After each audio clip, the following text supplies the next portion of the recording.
There are moments in history when the entire direction of a war shifts in just a few seconds. This is one of those moments. Imagine the German High Command sitting confidently in their headquarters, convinced that Moscow is within reach, that the Red Army is collapsing, that winter is only a minor inconvenience rather than the deadly force it would soon become. Reports are coming in that the Soviets are exhausted, drained, incapable of any large new counterattack. And then, an intelligence officer rushes in with a folder that shouldn't exist. Inside it are field observations of troops that no one expected to see anywhere near Moscow. Fresh units, fully equipped, moving with precision, and wearing winter gear unlike anything German scouts had encountered on the Eastern Front so far. Hitler, at first glance, thinks it must be a mistake. Reinforcements? Here? At this stage of the campaign? The Soviet Union wasn't supposed to have any reserves left powerful enough to change the situation. And yet the descriptions keep coming. Disciplined soldiers, harsh weather clothing, and a distinctive appearance that immediately suggested they were not from western regions of the USSR. These were not the beaten remnants of local militias. These were something else entirely. Across the front, German officers began to notice signs of unfamiliar activity. Camouflaged encampments, movement patterns suited to extreme cold, coordinated night operations performed with unnerving efficiency. Frontline commanders tried to rationalize what they saw, assuming these were elite NKVD formations or hastily assembled reserves from deeper Soviet territory. But back in the German headquarters, as the reports piled up, something far more serious began to take shape. The realization that these new arrivals were not improvisations at all. They were highly trained, battle-tested units taken directly from some of the harshest environments on Earth. While German units pushed toward a frozen Moscow, the frontline situation suddenly became difficult to read. Patrols began reporting strange encounters, fresh soldiers appearing where no reinforcements should logically exist, coordinated counterattacks executed with an almost surgical precision, and a level of winter readiness far beyond anything the Wehrmacht possessed at that moment. In the German headquarters, officers sifted through the early intelligence fragments with growing unease. None of this aligned with their assumptions. The Red Army was supposed to be running on fumes. They were supposed to be fighting with what little remained of their exhausted forces. Instead, these new formations looked untouched by previous battles, well-rested, sharply organized, and equipped with heavy white camouflage coats and thick fur-lined gear custom-made for sub-zero warfare. At first, the officers tried to decode the mystery. Some believed these were elite internal security units transferred from deep inside the USSR. Others suspected hastily assembled reserves from the Volga region. But something about the descriptions didn't add up. These troops moved like soldiers who had spent their entire lives in brutal cold. They dug trenches faster, marched longer, fought harder, and showed a level of endurance that German commanders found unnerving. Only later did German intelligence begin to understand the larger picture.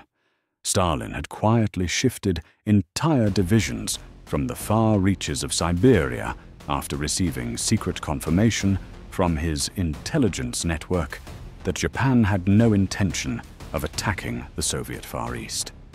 That single piece of information allowed him to release some of the most formidable troops in the Soviet arsenal. These were soldiers trained in environments where winter was not a season but a constant. They came from regions defined by endless forests, deep snow, and unimaginable cold. Their drills were built around surviving conditions that would freeze a regular soldier in hours. Combined with their experience from conflicts along the Mongolian and Manchurian borders, they were one of the toughest fighting forces available to the Soviet command. And now, after weeks of silent redeployment, across thousands of kilometers, they were standing just outside Moscow, waiting for orders. This realization didn't just unsettle the German command, it shattered their fundamental understanding of the campaign. For the first time, they faced the possibility that the Soviet Union had far greater reserves than previously believed, reserves capable of changing the direction of the entire war. As the days passed, the situation on the Moscow front became increasingly chaotic. German divisions that had been advancing with confidence suddenly found themselves stalled, pushed back in places where resistance had been light only days earlier. Reports from the field began describing patterns that didn't match the earlier assessments of a collapsing Soviet defense. Instead, commanders spoke of sudden counterstrikes, nighttime raids, and sniper activity executed with a discipline that only seasoned soldiers could manage. Inside Hitler's headquarters, frustration slowly gave way to confusion. Officers tried to construct a logical explanation for what was unfolding, but every piece of the puzzle contradicted what they believed they knew. The Wehrmacht was exhausted, freezing, under-equipped for the brutal winter that had descended upon the front. Yet the enemy seemed reborn, strengthened, operating with a precision that the German High Command had not anticipated. Every new set of reports carried the same disturbing undertone. These troops are not the same ones we've been fighting for months. And as those reports accumulated, a noticeable tension settled over the command room. Officers exchanged uneasy glances. Maps were updated more frequently than usual. Conversations grew shorter, clipped, filled with quiet concern. The mysterious new Soviet forces were no longer a rumor. They were reshaping the front line. When Hitler finally demanded a consolidated intelligence brief, the atmosphere in the room shifted entirely. Staff officers presented maps showing areas where German formations had been counterattacked, where defenses had buckled unexpectedly, and where entire battalions reported being overwhelmed by soldiers with exceptional winter training. For a moment, Hitler dismissed these concerns as exaggerations caused by poor morale. But the reports kept coming, and then came the detail he couldn't ignore. Sightings of troops operating with a level of cold weather expertise that indicated lifelong familiarity with extreme temperatures, something impossible for units recruited from European Russia. Hitler's expression darkened. He leaned forward, scanning descriptions that contradicted everything he had been told about Soviet capabilities. The very idea that the Red Army still possessed elite reserves, especially ones of this caliber, challenged the foundation of the German campaign. These weren't remnants. These weren't improvised defenses. These were trained winter fighters, appearing precisely when the Wehrmacht was most vulnerable. For the first time since the push toward Moscow began, a real sense of doubt crept into the room. Not panic, not yet, but something that felt dangerously close to it. The realization was forming, slowly but unmistakably. The Soviets had unleashed a force the Germans had never planned for. The briefing room felt unusually heavy as the intelligence officers finished laying out the latest reports. A cold silence settled in, the kind that appears when the truth becomes unavoidable. Hitler sat motionless for a moment, staring at the notes in front of him, as if they were part of some elaborate error. But the descriptions were consistent across units, sectors, and reconnaissance teams. Fresh Soviet forces, highly trained, unshaken by the cold, executing maneuvers with a confidence that suggested absolute familiarity with winter warfare. Hitler's initial reaction was disbelief. He questioned the accuracy of the reconnaissance, the competence of the officers delivering the information, even the morale of the frontline troops reporting these encounters. But the intel continued to paint the same picture. The Soviet forces near Moscow were not merely regrouped remnants. They were entirely new formations brought in from a region the German command had assumed would remain untouched. As more details were read aloud, The weight of the situation finally began to press through his resistance. These soldiers weren't from the West. They weren't from the Volga. They weren't emergency battalions thrown together out of desperation. They were from Siberia, brought across the expanse of the Soviet Union with astonishing speed and secrecy. The implications were immediate and devastating. It meant Stalin had held back reserves that German intelligence failed to account for. It meant the Soviet Union had not been on the brink of collapse. It meant the German winter strategy, already strained to its limit, was now facing troops specifically designed to thrive in conditions the Wehrmacht could barely survive. The room watched as Hitler's frustration shifted into something more complex, a realization that the strategic foundation of the Moscow campaign had been built on incomplete assumptions. The idea that the Eastern Front was moments away from breaking now looked dangerously naive. If these Siberian troops were present in large numbers, they could launch a counteroffensive powerful enough to push the exhausted German formations back from the city they had been trying to seize for months. Hitler's temper rose, but beneath the anger there was something else, a crack in the certainty he had projected for weeks. Even his closest officers could sense it. For the first time, he wasn't arguing about tactics or demanding impossible offensives. He was staring at the realization that the enemy had caught him off guard in the one area he believed he had mastered: strategic prediction. Around him, the staff waited, tense and silent. They knew what this meant. A new threat had arrived on the battlefield, and the German forces were in no condition to face it. The campaign that was supposed to end before winter had now collided with the kind of soldiers who considered this freezing nightmare to be normal life. And this was only the beginning of what the Siberian troops were about to unleash. The atmosphere inside the headquarters changed almost immediately after the truth became clear. What moments earlier had been a routine briefing now felt like the beginning of a crisis. Hitler's response came quickly, and it was driven by the same instinct he relied on throughout the campaign: refuse to yield an inch. Instead of reassessing the situation or adapting strategy to the brutal winter and the arrival of elite Soviet forces, he issued strict stand-fast orders to his already exhausted divisions. For the officers in the room, this decision was met with quiet dread. They understood that the front lines were stretched thin, undersupplied, and suffering in temperatures so severe that engines froze before dawn. Men lacked proper winter uniforms, weapons malfunctioned in the cold, and supply lines were collapsing under snow and ice. Yet now, they were being commanded to hold their positions against troops who were not only fresh, but perfectly suited for the weather. Out on the front, German commanders quickly felt the consequences of these decisions. Instead of flexible withdrawal or tactical regrouping, they were forced into static defense. This gave the Siberian units the exact advantage they needed. They struck with speed and precision, attacking positions where frostbite and exhaustion had already weakened the German lines.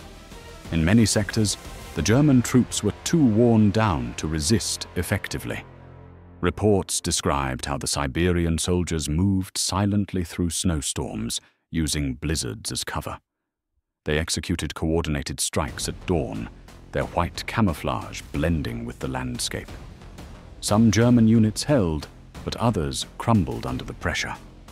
Entire battalions were forced back, while others became isolated as Soviet counterattacks cut through their flanks. Inside the headquarters, updates streamed in, each one more alarming than the last.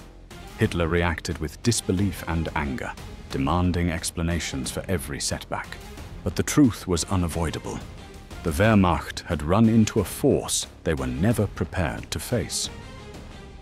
The Siberian divisions weren't simply better equipped. They were psychologically prepared for the kind of warfare that winter had brought. The Germans, on the other hand, found themselves fighting both the Red Army and the crushing cold at the same time. As the Soviet counteroffensive gained momentum, it became clear that the arrival of the Siberian troops marked a turning point, not just in the battle for Moscow, but in the entire trajectory of the Eastern Front. The German belief in a quick victory had evaporated. What remained was the harsh reality of a long, grinding war in conditions that would test every soldier to their limits. And all of it stemmed from the moment the German command realized who had appeared on the snowy fields outside Moscow. When historians look back at the winter of 1941, they often highlight the sheer brutality of the conditions, the frozen rivers, the stalled machinery, and the endless snow that swallowed entire divisions. But beneath the ice and the chaos lay something far more decisive, a single strategic miscalculation that allowed the Soviet Union to unleash its most formidable winter fighters at the exact moment the Germans were least prepared. The arrival of the Siberian troops didn't just halt the momentum of the German advance. It rewrote the expectations of the entire campaign. These soldiers brought with them more than training and resilience.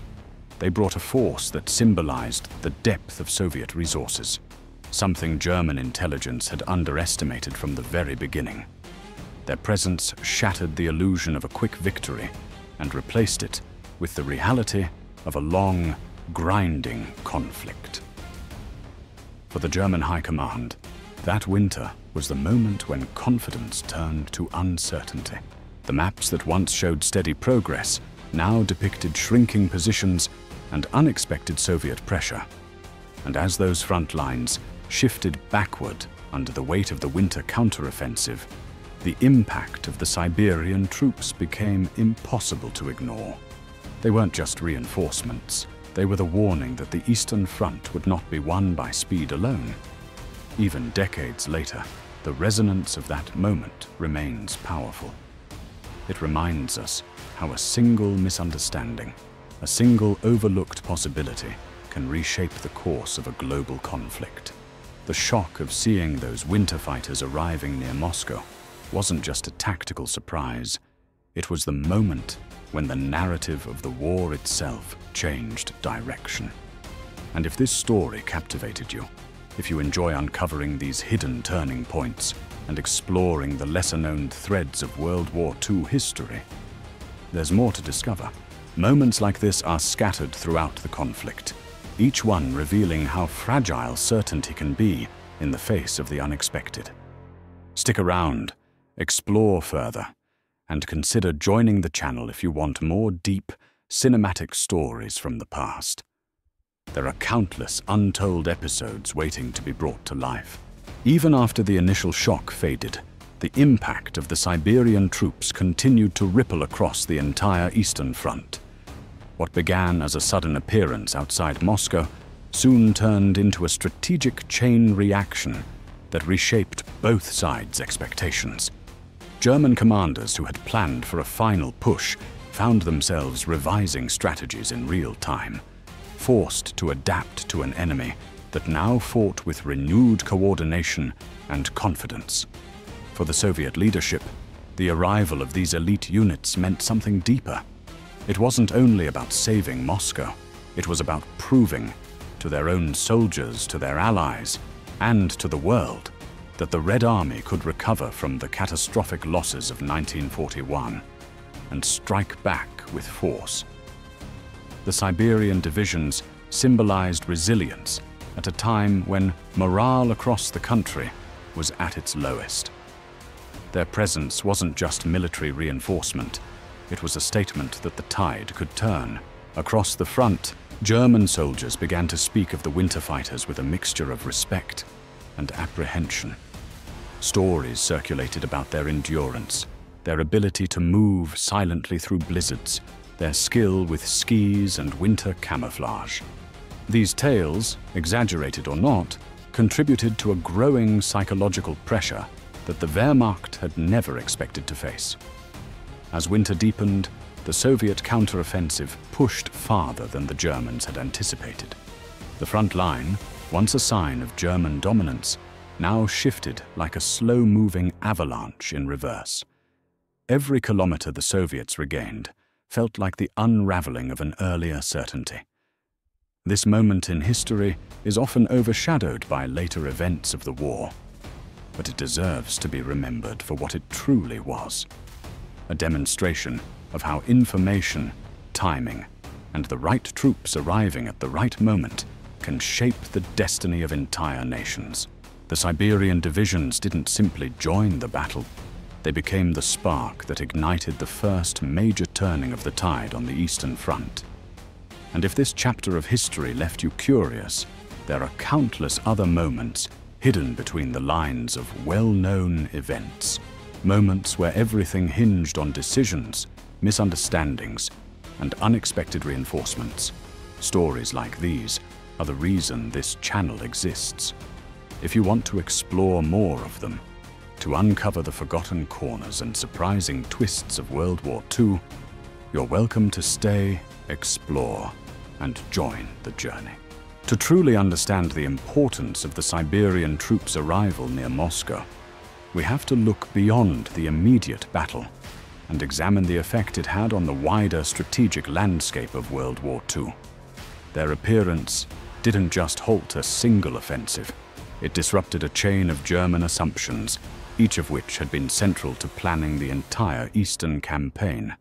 Before the winter of 1941, the German High Command operated under a core belief that once the initial blitzkrieg shattered the Soviet front, the remaining forces would crumble under pressure. This assumption influenced supply lines, troop allocations, and the overall pace of the offensive. But the Siberian divisions proved that the Soviet Union had reserves of manpower and resilience far deeper than expected. Their arrival demonstrated that Stalin had been able to maneuver vast numbers of troops across the continent without drawing German attention, a logistical feat that shocked many intelligence analysts after the war. It exposed gaps not just in reconnaissance, but in the fundamental understanding of how the Soviet state functioned under immense pressure. The psychological impact was equally profound.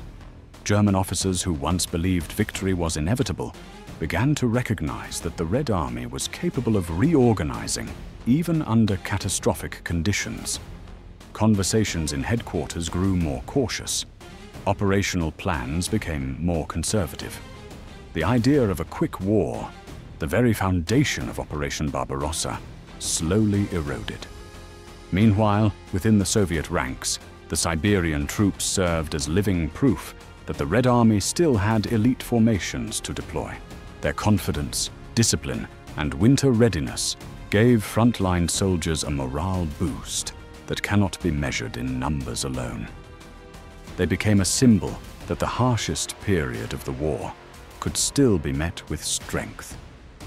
When we step back and look at the full scope of the conflict, this moment marks the point where two grand narratives collided: the German expectation of rapid victory and the Soviet determination to survive at any cost. The Siberian divisions were the spark that ignited the transition from one narrative to the other. It was the moment the world realized the Eastern Front would not be decided quickly or easily. This shift in momentum would later influence everything, from production priorities in both nations to diplomatic strategies, and even the allocation of Allied support. The battle near Moscow was no longer just a battle. It was the first major sign that World War II was about to enter one of its most grueling and decisive phases.